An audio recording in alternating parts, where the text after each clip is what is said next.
So it is definitely an honor and a privilege at this time to introduce our next presenter, Dr. Catherine Meeks, who is coming to us from Atlanta via live stream.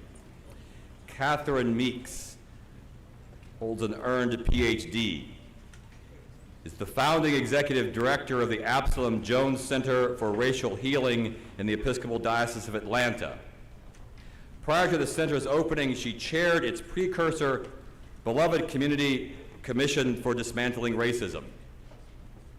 A highly sought-after teacher and workshop leader, Dr. Meeks brings 4 decades of experience to the work of transforming the dismantling racism work, race, gender, or physical ability, as well as her realization that all of humanity is one family which God desires to unite.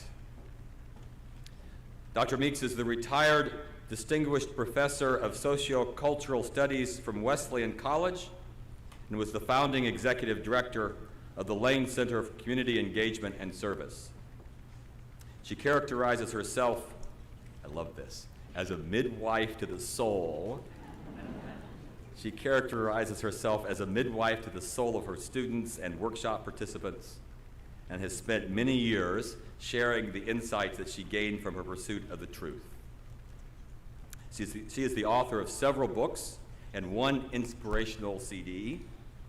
Her most recent work, described as a spiritual guide to restoring yourself from racial trauma and committing to the long work of dismantling racism, is entitled "The Night is Long, but Light Comes in the Morning, Meditations for Racial Healing." After graduating from Pepperdine in 1970 with a Bachelor of Arts degree in speech education, she earned a master's degree in social work from Clark Atlanta University, a PhD from... Wonderful to be with you, and very disappointing not to be there in person, but it turned out that I have a bit of a bug, and it just did not make sense to try to get on an airplane and get to Virginia today. So I'm going to work very hard to not get into any coughing fits, but if I do, just be patient. I'm so grateful for the invitation to come and be with you today and to talk to you about something that is so close to my heart. I've spent the last 50 years of my life working to liberate myself from the oppression of racism, and to share with people how I have found bandages to go on those sores that have been created by that very wounding set of energetic forces. And I've come to realize a handful of things that I think can be helpful as people try to engage this journey in some way that can actually lead somewhere, and not just be another set of, we did a lot of work, we did a lot of stuff, and we're really tired, but we really don't know what we really have accomplished, because in some ways we feel like we're worse off than we were when we started. That's sometimes how this work can feel if you're not careful. So I want to start by kind of setting up the conflict is, and this poem helps me to do that. It's a poem by David White, and people who have heard me before or who know me know how much I quote David White. It's called Second Life, and I want you to listen very, very carefully and see where you find yourself in these lines, because they do speak deeply to all of us. My uncourageous life doesn't want to go, doesn't want to speak, doesn't want to carry on, wants to make its way through life easily, wants to assume the strange and dubious honor of not being heard. My uncourageous life doesn't want to move, doesn't even want to stir, wants to inhabit a difficult form of stillness, to pull everything into the silence where the throat strains but gives no voice.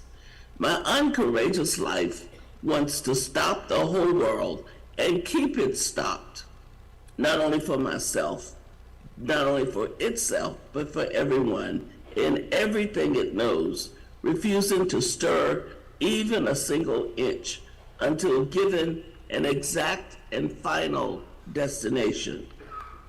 This uncourageous life wants to win some undeserved lottery so that it can finally bestow a just and final reward upon itself.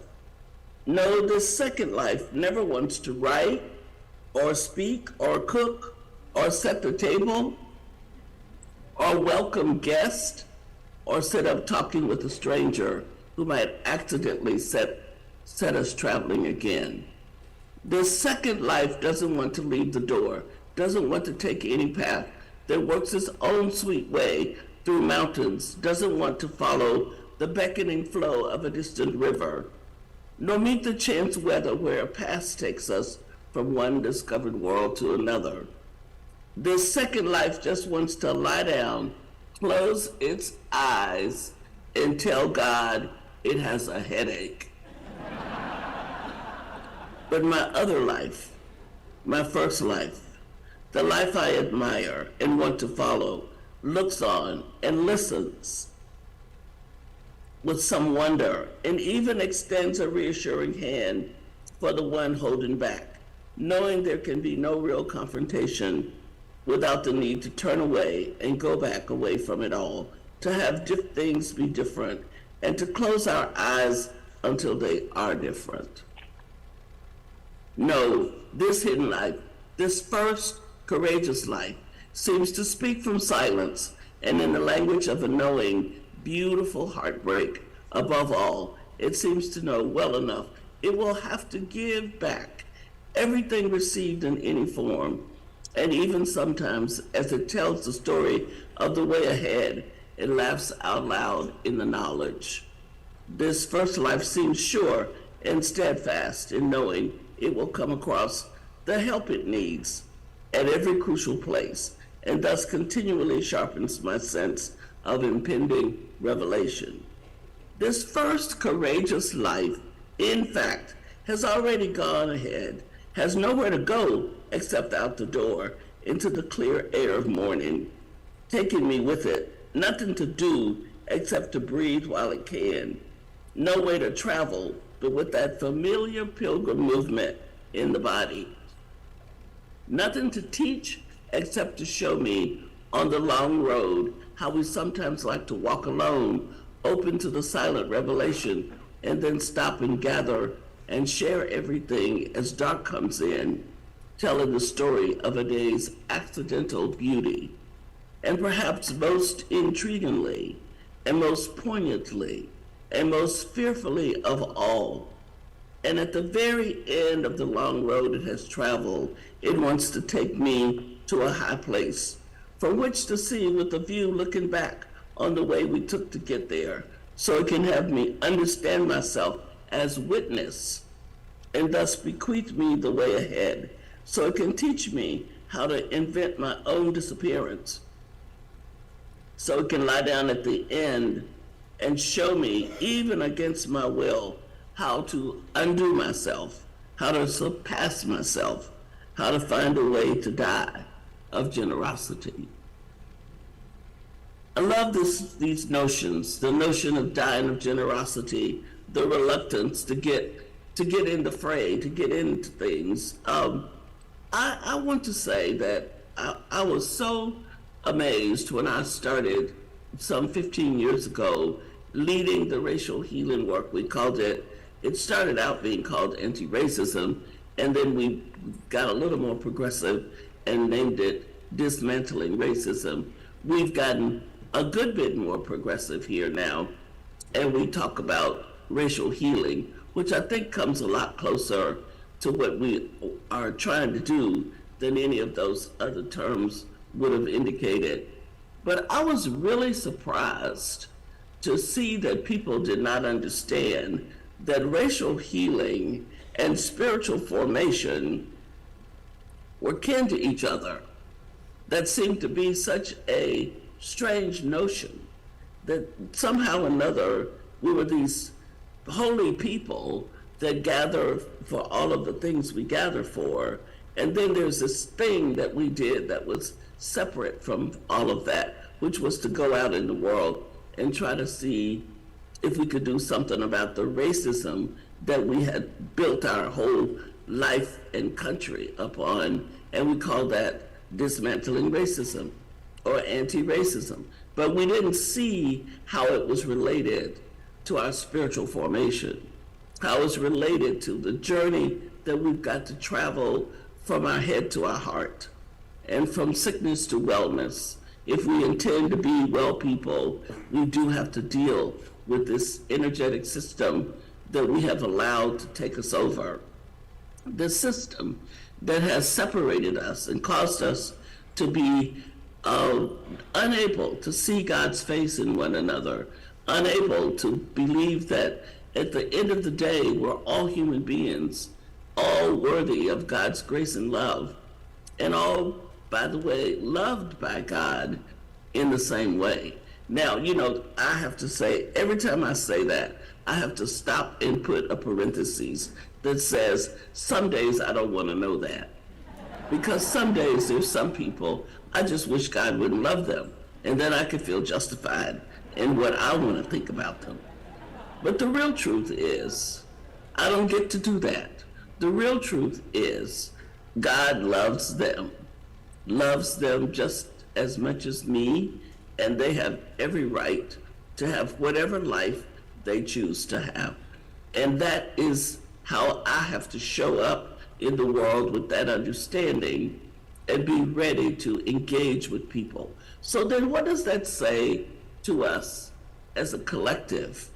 If that is true for me as an individual, what does that mean? Pardon me.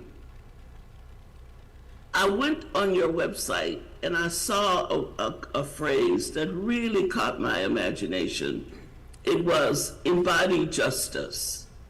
What on earth does it mean to embody justice? What would that mean? And how does embodying justice have anything to do with being a disciple? And what is it to be a disciple anyway? What are we trying to do? What are we trying to say?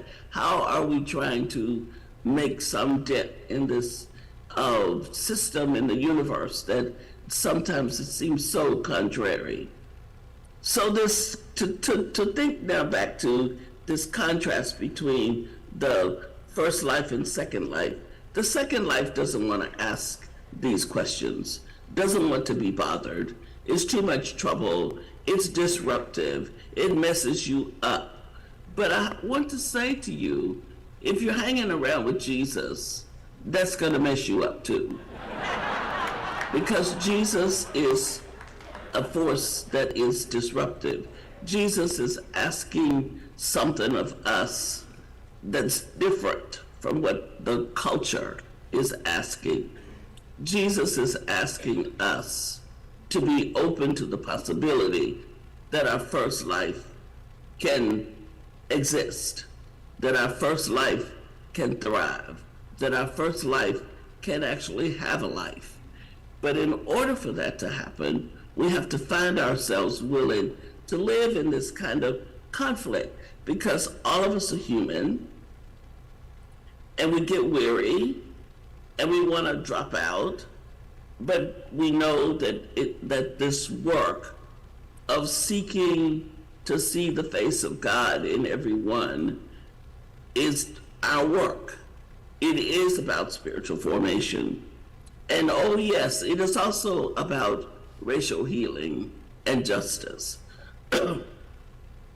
You see, healing has to do with working on your own woundedness, and then making sure when you go out into the world, you take that healing energy that you have encountered inside of yourself out into the world. So it saves you from just going out into the world to project the wounds onto other people and name them as your problem, instead of naming the problem that you really might be having.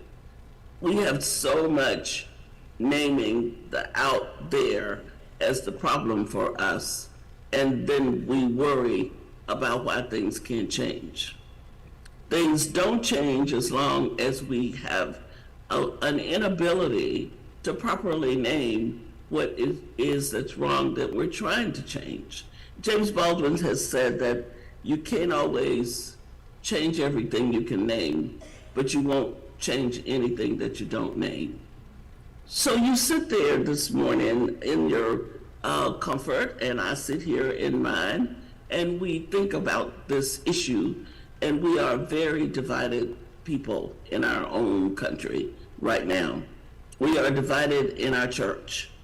And though we hold on to the architect of wholeness, we hold on to the God of the universe who longs for unity and wholeness to be the essence of who we are.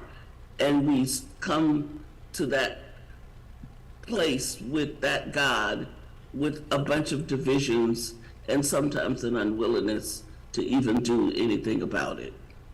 As I spoke to your wonderful, dear, kind Bishop Mark, and he talked about his vision for bringing a deeper level of consciousness to the people there, the people to whom he has been called to be chief pastor for, to you gathered in that room, and to the folks that you represent. This is not a game of charades that we're in. This is a real, amazingly important and complex assignment that we have to stand up to in some new ways, because the sustainability of our planet depends upon us doing better. We cannot continue to be this place that is divisive and uncaring and disconnected, and having some people have so much and some have so little, and having oppression be the rule rather than some kind of exception. Those are just facts. Those are just facts. And we look at civilizations that used to be here, and they're gone. And we have to go back and ask ourselves what happened to them. And some of what happened to them is happening to us. It is unsustainable to live with the kind of angst and disgruntledness toward our neighbors that we see, the kind of violence and fear that we see, some of which is grounded in racism and some of it is grounded in other isms, but all of it is grounded in fear and an inability to be open to the light that needs to shine upon those places inside of us that make us want to hide, make us want to blame, make us want to project, rather than stand up to the plate and engage our first life. So Bishop Mark talked about the connection, his understanding of how racial justice and discipleship go together, and that this is part of his dream for you. How fortunate you are to have your chief pastor understand that and be engaging that way, because I've worked with people all over this country in the Episcopal Church, and not every diocese has that. So as you sit there with the history that you have in the state of Virginia and in your diocese and in your churches, as you sit there with your own personal histories, whatever they happen to be, I cannot see you, so I don't know who all is in the audience, but I know a bit about the demographics, and I know a little bit about the history. And you bring that to the table. You bring that to the table along with this understanding that some things have got to change, and that history has got to be reappropriated. That history has got to be interrogated, not erased. You know, we are in this crazy space in this country thinking that if we don't like something, we'll just erase it or claim it didn't exist or name it something else. That doesn't work. What works is coming to grips with it, standing up to it, interrogating it, looking it in the face, and talking to it about how it figures into who you know yourself to be called to be. We have been called to be people of faith if we're sitting here claiming that. I was thinking to myself this morning, you know, I could have made myself get on the plane and come to be with you, but I'm sick a bit.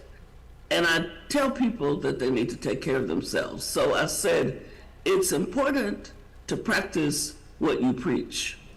And if you don't want to practice what you preach, then you ought to preach what you practice. And no matter how off the page it might be, because to be true to yourself is an important step in terms of being healed. So if I want to run around and run over myself, then I need to tell people running over yourself is what you need to do.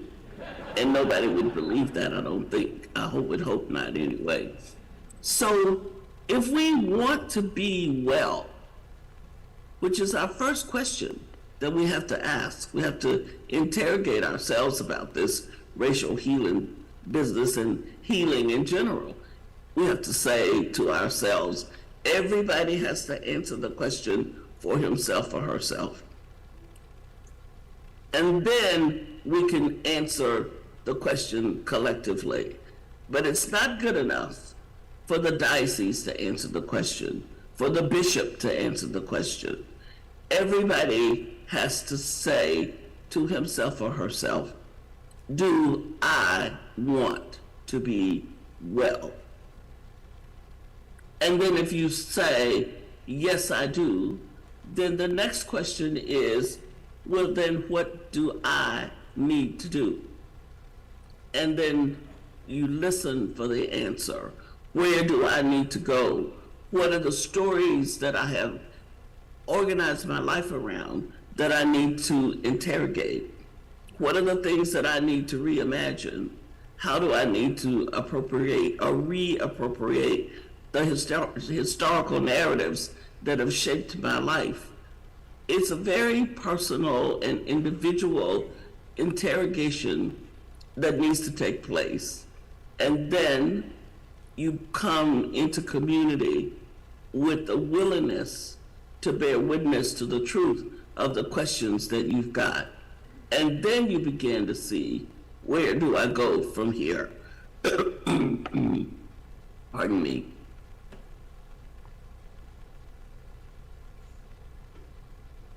So the first thing we want to do is start a program or a plan, some kind of project. I want to say to you that as you reflect upon this business of being on a journey that goes deeper into trying to move toward a more racially well community, diocese, set of churches, of state and country, that the first thing is not to start a project. The first thing is to take a really good look at where you stand as a person and where your parish stands as a group. And then start to say, where do we want to stand? Where do we need to stand in order to be more on the pathway to where we think we're supposed to go? Oh, I know that there are people listening who say, well, we're doing pretty well and we don't feel particularly sick. And actually, it's really the people of color that we've got to worry about, because they're the ones who've been wounded, and I just want to do better by, you know, if you're white, I want to do better about them. And then people of color are maybe saying, well, you know, it's really us that's wounded. White people don't know much about this. They've not really suffered from racism so much. And I want to say to you that that is not true. That everybody in this country has suffered from the wounds of racism. And if you don't know that, then that's a good place to start the exploration, to see what are the wounds, what are the things that I have lost out on, I've been separated from because of racism and racist structures that have kept me from reaching across lines of difference to hear other people's stories and to learn from them.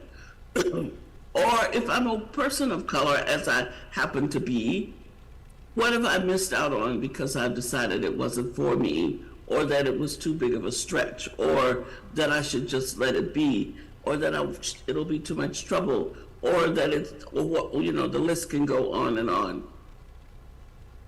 How have we let racism shut us down from reaching out to one another, from being engaged with one another, from actually learning and growing and being enriched by the lives of folks that don't live exactly the way we live? I have gone to 2/3 of the diocese in the Episcopal Church in the United States and a handful in Province 9. And so often I hear from white people, well, there are no people of color here. They're not in our parish, and they're in neighborhoods where the demographics are all the same. And so what do? Well, the same thing's true. You don't need them to do your work because it's not their job to do your work. So you figure out how to do your own work yourself. And if you have a real intentionality to do this work, I guarantee you that your life will change. The demographics of the people that come into your life will be different because that intentionality will make a difference and cause you to find yourself finding people and people finding you that help you to do the work you're trying to do. God is really amazingly good at making sure that what we need to get well, when we decide to be well, shows up for us. It's not going to show up until we turn our face in that direction. I love hearing that the Red Sea didn't part for the Israelites until somebody put their foot in the water. So you've got to put your foot in the water. You put your foot in the water, and if your feet are already in the water, then you need to get the water up to your knees, and if it's up to your knees, you need to go a little deeper and go a little deeper, because the requirement is that we have to go all the way to our heads and let our heads and hearts come together around all of this struggle and necessity to switch a gear. What would it look like for us to have a well church? A church that was well when it comes to racial justice and healing and the divisiveness that has been caused in this country. How could we, all of us, thousands and thousands of Episcopalians, switch the gear to an extent that it would change the trajectory of the energy in the country? I believe we could if we would. I believe that we could stand together, and the absolute commitment and determination to see our country go down a different road. But first, we have to be willing, every single one of us, no matter what our color, what our status, no matter how we identify, we all have to be willing to join the wellness pilgrimage. So where are you in this continuum? I ask myself sometimes, does the church really want to be well? Because it requires something of us. Some dying, some restructuring, some reimagining. What do you have to reimagine in order to move down this road? What do you have to change? What stories, what narratives have to be interrogated and looked at for what they really are? Oftentimes, it's very difficult to do this work that I'm describing because we think we have to throw away the people that taught us some of this stuff. You know, my mother would never have been in her entire life to imagine that I would be sitting in my house talking to a bunch of people in Virginia about race. she would have never understood that to be a possibility, and never would she have understood that I have friends and that my children have godparents that are not all black or brown. She would never have understood any of that or believed it possible. But it's all happened because I was on a different path. And I was open to trying to answer the question, what does it take to be free? What does it take to be free as a black woman in America? What does it take to be free? And what does it take to be well? So you say, well, I don't feel particularly sick. Well, I'm glad you don't feel particularly sick, but I do want to tell you that our society is indeed sick and is indeed holding us all hostage in that sickness to the extent that we don't pay attention and ask questions and figure out where we want to stand and how we want to stand.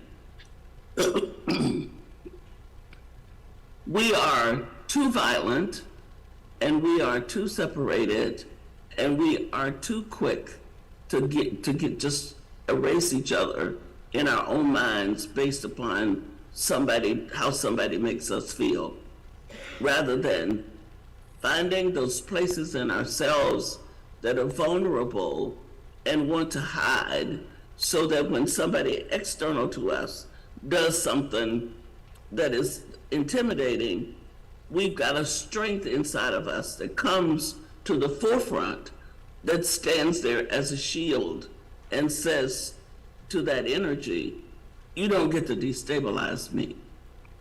You don't get to throw me off my game. You don't get to tell me how to think and how to move now, because I know who I am, I know where I stand, and I'm not gonna let this external energy become the controlling factor for me. Racism has become a controlling factor for too many of us, so that we use it as a way to stay separated from each other, and it allows us to stay hidden inside of ourselves too, because we set up these little categories, and then we put everything into these categories, and we try to manage the categories instead of understanding that inside of us, that doesn't work. There's an internal process at work, an internal energetic process at work inside of every one of us that has a lot to do with how we show up in the world. And the more we understand about that, and the more we face up to who we really are and what we really are and how we really think and how we came to those places, the more we do that, the more well we are, the stronger we are, and the better we will be able to embody justice. To embody justice and to go out to be disciples of embodied justice means that justice we're doing justice to the inside of ourselves. We're letting every little part of ourselves have a say. Not every little part of ourselves gets to run our life, because some of those parts need to be brought into the light so they can get well, so they quit being little tyrants that are running around disrupting the things we want to do. I think about St. Paul saying, you know, the things I want to do, I don't do, and the things I don't want to do, I do. The contrariness, the dissonance, the kind of having to hold these paradoxes of the first life and the second life, of it's this way and it's that way, and I want it to be cut and dried and it's not. All of that figures into all of this. And sometimes it feels like too much to manage, and we do just want to lay down and tell God we've got a headache and leave us alone. Just leave me alone. I've got a headache. Go take all that to somebody else, because I can't handle it. And that's all right. It's really all right, but you don't get to stay there.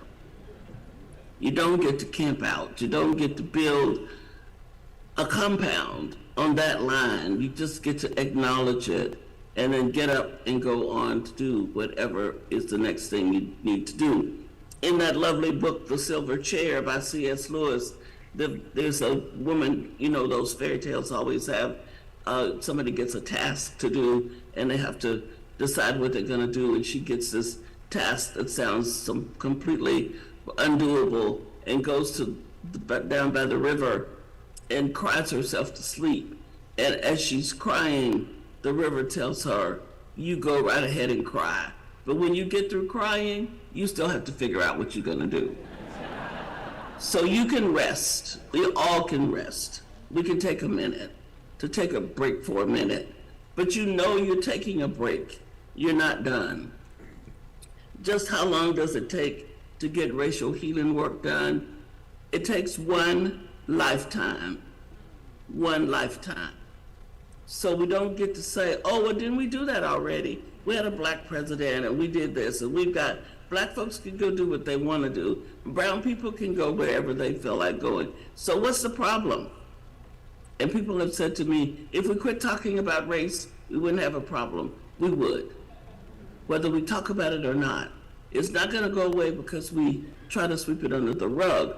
This business, this world that we've created is only going to be different because we engage it and make sure that we have the intention to have it become transformed. Not just tweaked, not just covered up a little bit, not just a new coat of paint, but that we work for transformation. I am so weary of people being transactional about this, or being, you know, let's learn how try not to offend anybody. That's just too much energy to invest in something, in a lost cause. Because no matter how hard you try, you'll end up offending somebody. So it's better to go ahead and try to be transformed. It's better to go ahead and try to be well. And yes, you'll probably offend somebody that way too, but either way, somebody's offended. And the better outcome is for you to be a little more well, and maybe they will be too. I am not talking about being rude. I am not talking about going out with a baseball bat and knocking people in the head. That does not work. I am talking about being honest, truthful, telling ourselves the truth, and being determined that we will not be dragged by the throat down roads we don't need to travel, that we will not be unconscious, that we will not be an unconscious people, and that we will not be a people that's just flying around all over the place trying to do stuff without having much of a clue of what we're trying to do or where we're trying to go. And that we won't be out trying to save everybody else and never dealing with ourselves. To make a commitment to be well. Is that what you want? Does that sound feasible to you? Does that sound like you might want to engage with that? Does that sound like a decision that you want to, a question that you want to sit with and see how you can make a decision? I think if that does, then you will find many pilgrims who want to join you. Do you want to be a pilgrim on the journey toward wholeness? Or do you just want to be somebody who's trying to look okay, to be acceptable, to be politically correct? There is no place in God's kingdom for any of that. The only place for that is in Caesar's world. And we are called out of that world to stand and be a light on the hill. Not always a light every minute, but a light and the possibility of greater light. I love the title that ended up being my last book, The Light. The night is long, but light comes in the morning. And I love that idea that weeping comes at night, but joy comes in the morning. We don't know exactly what morning, but we know that it's there, a possibility, and that the best thing we can do is turn our intention in that direction. Another thing I want to encourage you to do is to think about this. I like to think about quilting as a metaphorical way to think about some of this, because we are so steeped in, outcomes and our capitalist notion of what we invest and what we get back from those investments. It's difficult for us sometimes to live the life that really we have to live, which is much different from that. So quilting helps me with that, because when you quilt, some of you in the audience are probably quilters, or quilters. You have a sack of rags. You keep your rag sack, your quilting sack. At least the old people in my family history that were quilters, my mom and my aunts and all of them had rag sacks. And their rag sacks had pieces of clothing and things that used to be really great, and now they're worn out, but you can get a little snippet of it and save it and put it in with some other little snippets, and you end up with something new and wonderful. This is how we create a sustainable planet. Little snippet by little snippet, little rag by little rag, little piece by little piece. Each one of us bringing what we've got to the table, because we have sat with ourselves and found out what that really is. And then we can create a new fabric, a fabric that can be transformative, a fabric that can be held up to the light and be interrogated and answer us back that, yes, indeed, you have worked for transformation. You have worked toward wellness. And though you may not be there yet, you're certainly on the right path. And you need to keep it up. And you have to keep it up till you die. I want you to know, it does not end as soon as you get a little bit of insight. We get a little bit of insight and we're ready to be done. I wish that could be the truth, the case, but it doesn't end then. It just means you get to go deeper. You get to tell more stories. You get to listen better. You get to be open to more light. Well, you might want to say, well, then why bother? Let me just skip the whole thing and just sleep till Jesus comes back. And like the poem indicates, that you just want to make it through life as easy as possible. I do believe that at the end of the day, that it is better to have loved people than it is to have hated. That it is better to have been generous than it is to have been stingy. That it is better to have been conscious than it is to stay unconscious. That it is better to be faithful, to be courageous, than it is to be unfaithful and cowardly.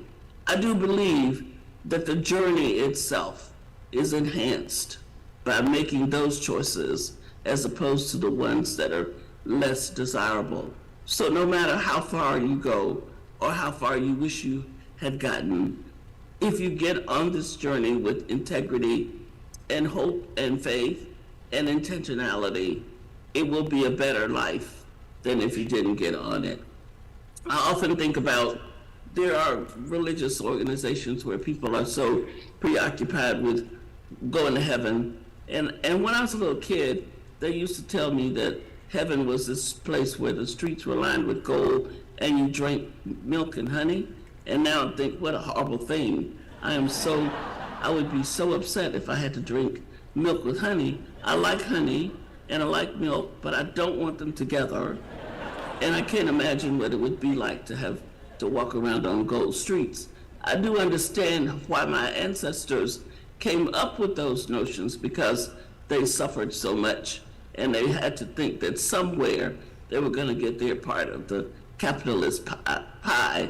But what I think is that the next life will take care of itself if I will take care of this one that's in front of me. If I will stay open, if I will do my work, if I will go down the roads that unfold to the best of my ability, that I will be met by the heavenly kitchen cabinet, God, Jesus, Sophia, the angels, the ancestors, and all of those folks that need to help me get to navigate my way as a pilgrim. Now, I don't know, I'm looking at the clock and thinking how much longer I should talk, if we're going to try to have anybody ask a question or anything. So I would welcome some instruction.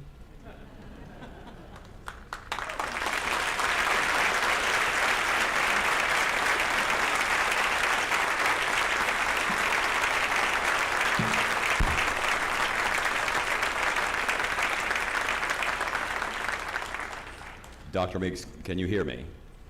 I can now. So I would never try to instruct you on anything. But I think, do we have some handheld? Well, we don't need handheld, we have mics on the floor. So I think we could take a couple of questions. If you have a question for Dr. Meeks, if you would go to a microphone, and I will call on you. I see someone moving to the Oh, nice to microphone. see some people, so I know I wasn't just talking to myself. Thank you. Good to see you. Microphone I was one. there with you. We're waiting on a microphone one. Yes. We don't have, we're waiting on that. Well, Charlie, why don't you come up here? Come up to a higher seat, my friend. I read that somewhere.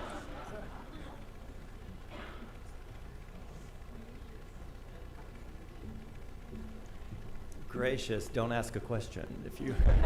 Dr. Meeks, hello, and thank you for being as present on Zoom as you are in person. I can say, having heard you in person, it's amazing. We just finished a book study with your book. Oh, thank you. Say what? Thank you. Oh, yes. And there are a lot of doers in the Episcopal Church. And there is a lot of conversation in your book about standing still, about not overly reacting.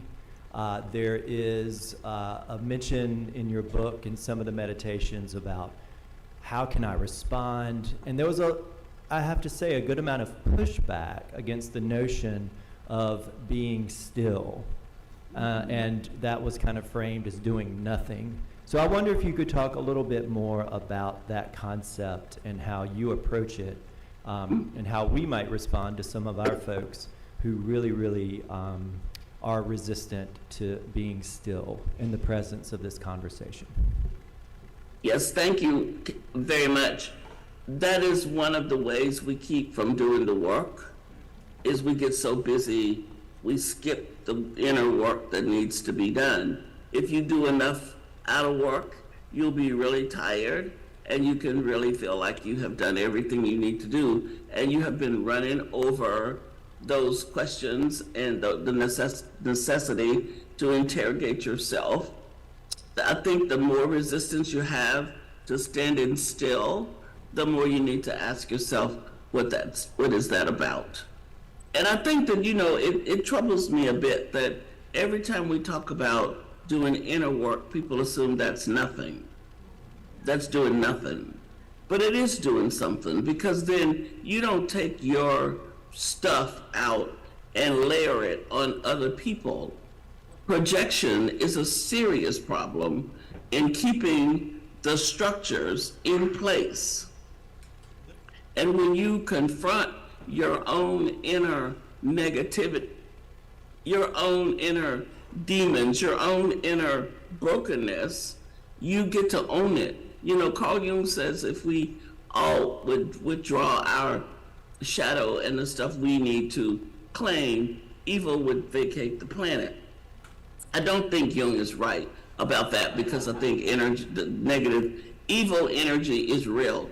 But what I do believe is it would be very much weakened by all of us claiming our own stuff rather than assigning it to other people.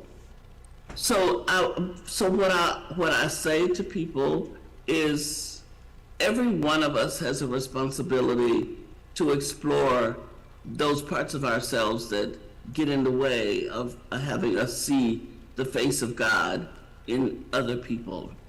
So those folks that just, we just got to start a new soup kitchen or a new play school or after school program or something, need to find out why that is the only way they think they can do this work.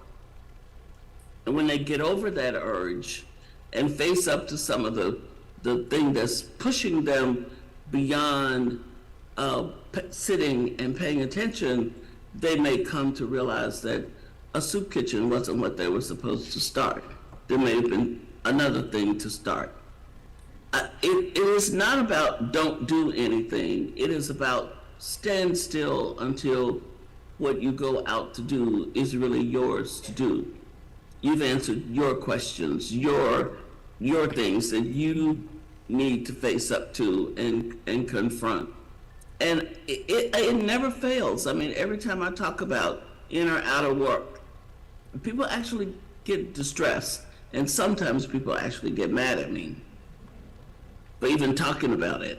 And for me, that's just a sign of how much you need to do the work.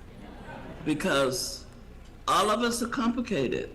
All of us have got little hidden energy systems running around inside of us that are running us, little tyrants that are destabilizing us. And the better we know them, the better off we'll be. Howard Thurman talks about us getting our own selves out of prison when we do this work. We're getting our own selves out of prison. So I want to encourage people to think about, it is not either or, it is both, your head and your heart.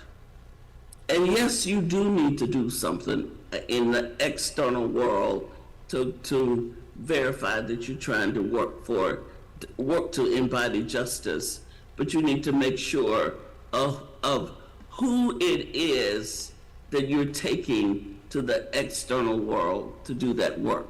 Because let me tell you something, the poor and the oppressed and the whoever you are out here trying to help do not need your neurosis. They've got their own.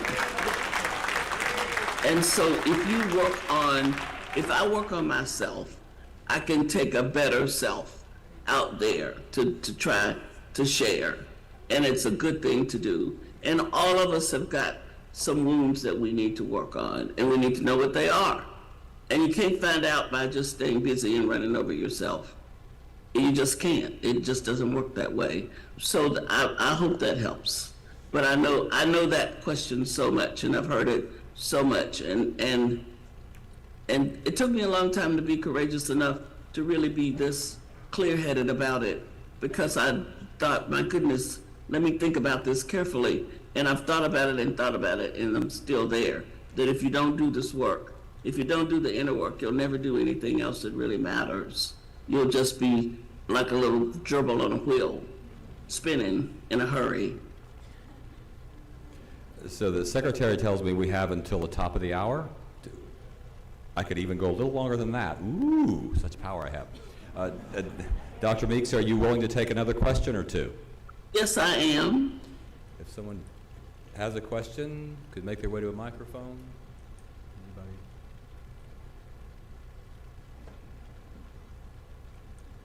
Going to microphone 2, if you'd make that one hot.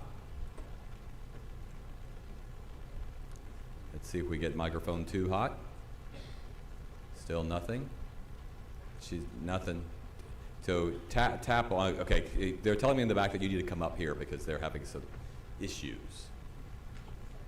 Come on, yeah, right around this way.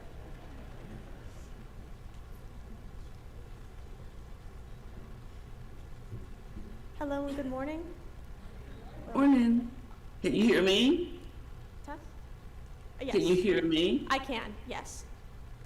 Well, most of us here are white, and I'm pretty sure most of us know people or, maybe good friends with who have family that are racist and come with, they don't want to do their work, or, it's difficult for them, or they mean well. How would you say to, I guess, navigate that work with them. Because if they're resistant to doing work, I think it's easy to want to put your head in the sand, but at the same time, that just means other people are going to be left to do that work. But since, we are closer to those people, white people, closer to them, more likely, they would be more likely to listen to us. Yes, Where is thank you for that question. It's harder, what is it the scripture says, that a prophet is without, or a prophetess is without honor in their own home? It's harder to talk to the person closest to you sometimes than the person that you don't know of where people are, because it is where they are. It does not mean that we have to be resigned to it. We can be accepting and constantly holding up that there's somewhere else you can be too. And we do that best by being there ourselves. So the very first thing you do is make sure you're doing everything you can do to make it clear that you're committed to this work and that you are intentional about healing in general and racial healing in particular. And then you share, you are honest, you share what you can share. But it's not necessary to try to beat people up, because nobody ever changed their mind, mostly not really from you beating them up. They may have acted differently, but they were determined they weren't going to change because you were beating them up. So I think to be loving and kind, and I always say at the Center for Racial Healing, we say we are compassionate truth tellers, and we have created a brave space, not a safe space, a brave space where the truth can be told. So tell the best truth you can tell to yourself, to your family, to your friends, with as much love and kindness and compassion as you can muster. And sometimes you just need to just know that that's where they are, and you just have to be accepting. But you don't need to be resigned to the point of saying, well, it's just too hard and I'm just they're never gonna change, so I'm just gonna stop trying. You never give up hope. Having hope and compassion, telling the truth, and staying committed every step of the way. I have many people in my circle of friends that are in many different places. And it's a big job to learn to let people be where they are as you hold up a mirror for where else they could be, or where you can imagine them being, even if they can't imagine it themselves, when it comes to this whole business about being more well. So I hope that helps a little. And probably one more question and we'll be out of time. Okay, we'll do that. Look, we're going to try microphone 2 again. Good morning. Is that microphone hot? Let's speak. Yeah, speak. Christine, step a little closer to the microphone so Dr. Meeks can hear you. Okay, now try it. Tap on the front of it, would you? Oh yeah, there you go. Now scream out your question. Dr. Meeks. I am grateful to have heard you this morning, and a lot of people who saw me come walk up here probably got fear in them, but it's all right. It's good. It's good. I just came to thank you. And to thank you. let you know that my spiritual director, who is Kenneth Swanson, is probably grateful that I am speaking. Oh, yeah, Ken is here and has been my chair of our board, and I'm glad that you work with him. Okay.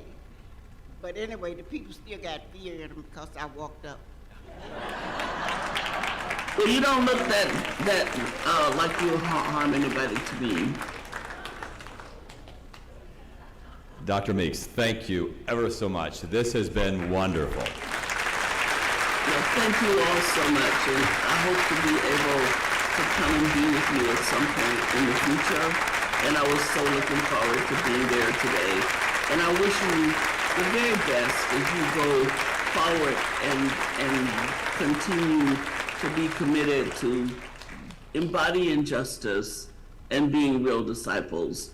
The planet needs you, needs us all, and sustainability of our planet depends upon us doing this work. I am convinced of that. So God be with you. God bless you.